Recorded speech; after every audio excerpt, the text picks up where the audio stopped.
A piece of wisdom, a word of advice: never get between a woman who knows how to pray and the object of her prayers. Hi, this is Barry Phillips with 10-Minute Torah, Day 5 of Vayakhel, and he assembled. And today we are in Shemot, or Exodus, chapter 38 and verse 8, which reads, "And he made the basin of bronze and its stand of bronze from the bronze mirrors of the serving women who did service at the door of the tent of appointment." The word in the King James here is assembled. It's the idea of doing service. The word is being translated is savot. Its root is a zadi, a vet, and an aleph.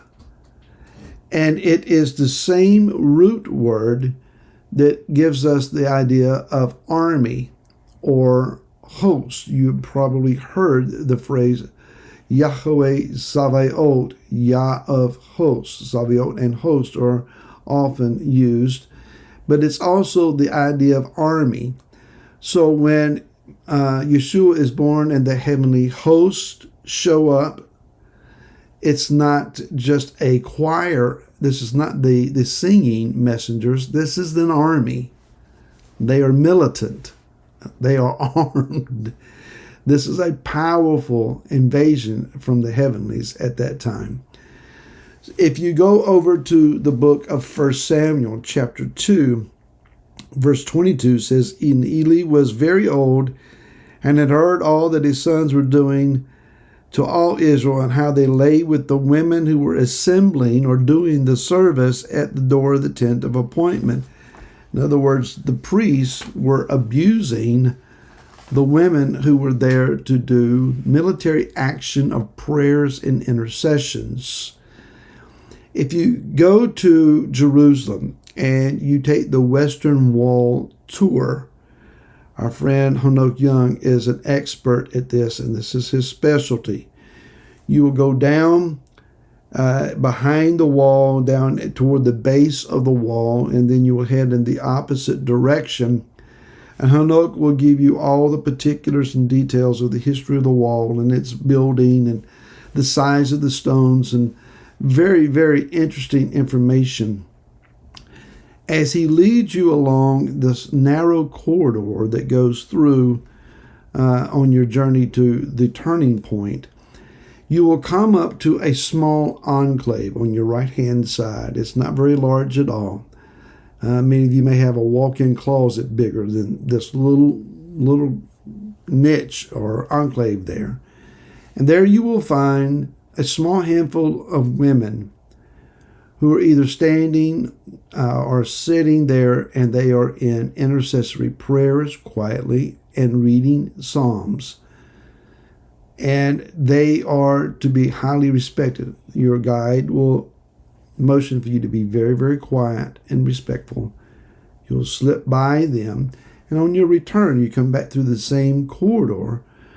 You may even find that there's been a change of the guard, so to speak, or the same women, but there is a consistent presence there of these women that are in this niche. Now, why this niche? Because to the best of historical facts and archaeological understandings, this is the very closest proximity on the face of the earth to the original Holy of Holies. Can't it get any closer? And so they have gone as close as they can to the most intense presence of the Master that they can find. And they're offering intercessions to him and reading his words to him. It has often been the case, especially in our pastoral history, where women were the ones who brought their families to the congregations. And it was the men who would pursue more, quote-unquote, manly pursuits. I don't have time for that. But it was the mamas, especially, who would bring their children and make sure that they were being taught and that they were having connection to the local body. in Hebraic roots focuses, that's changed a bit. Thankfully, at House of David, I have a strong presence of men who will lead and model worship and pray, and men who will be present on a consistent basis. But that's not always the case. More often than not, it's the women who are making sure that the family is observant. And so we have this army of women. Women are very powerful, especially when they know how to pray. In the book of Psalms, chapter 68, verses 11 and 12, we read this. Yahweh gave the word, and the women who proclaimed it was a great company. You guessed it, company there. Assembly. Sabaoth, they were a great army. Sovereigns of armies flee in haste, and she who remains at home divides the spoil. Why is that? Because mama praying at home helped get the battle won on the battlefield. For the next few moments, let me share with you a few of these mighty warriors that Laura and I have been favored by. Early on in our early marriage years, before we ever left our hometown, there was Vivian Gibbs. And Vivian Gibbs was one who blessed us and nurtured us and provided for us and encouraged us and prayed for us. Her legacy lives on. And her middle name was Lynn, and we used that middle name for our youngest daughter as a form of Lene, in honor of her. I remember Virginia Helpler when we lived in Covington, Virginia. A woman who, mighty woman who knew how to pray. Every Monday morning, almost without exception, she was on the phone 6:30 in the morning trying to encourage a young pastor not to give up, not to quit, not to resign your license. You're preaching the word, brother. You keep at it. I'm praying for you. Blessed memory of Virginia Helpler. And then as we move to Wise, a very special lady, Bernice Roberts. I'd go to the church thinking that I was doing something special by being there at 6 a.m, trying to get in early to pray. Walk into the sanctuary, flip on the sanctuary lights, and her gray-haired head would be lifting up from the front pew. She'd already been there, and it was already hot in her prayers.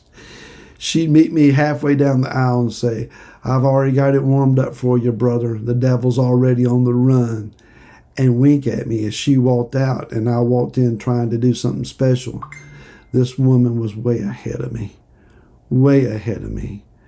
Those were tough years in that location, and it was Bernice Roberts' prayers and intercessions that enabled us to prevail. Since moving here to Gloucester, we've had numerous people, special ladies, who have prayed for us and encouraged us. Many of them are already gone on and have paved the way even into the heavenlies for us. I remember them. I count them special. Praying mamas. My mom's prayers are vital to where we are right now.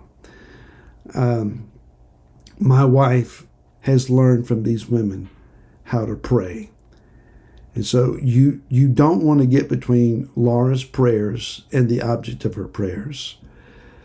She will cast out devils and run roughshod over the powers of darkness to see things happen and make sure that the kingdom of heaven prevails. So I honor the lady warriors today. And if you know one, you need to do so as well. Shabbat shalom to you. May the presence of the King be vitally real with you and energizing you, encouraging you, covering you. May your Shabbat be filled with rest, with good food, with good company, with pleasant words, with vital teachings, with intense study and the very presence of the Most High's Spirit. May you be refreshed. We love you, and we'll see you again next week. Until then, Shabbat Shalom.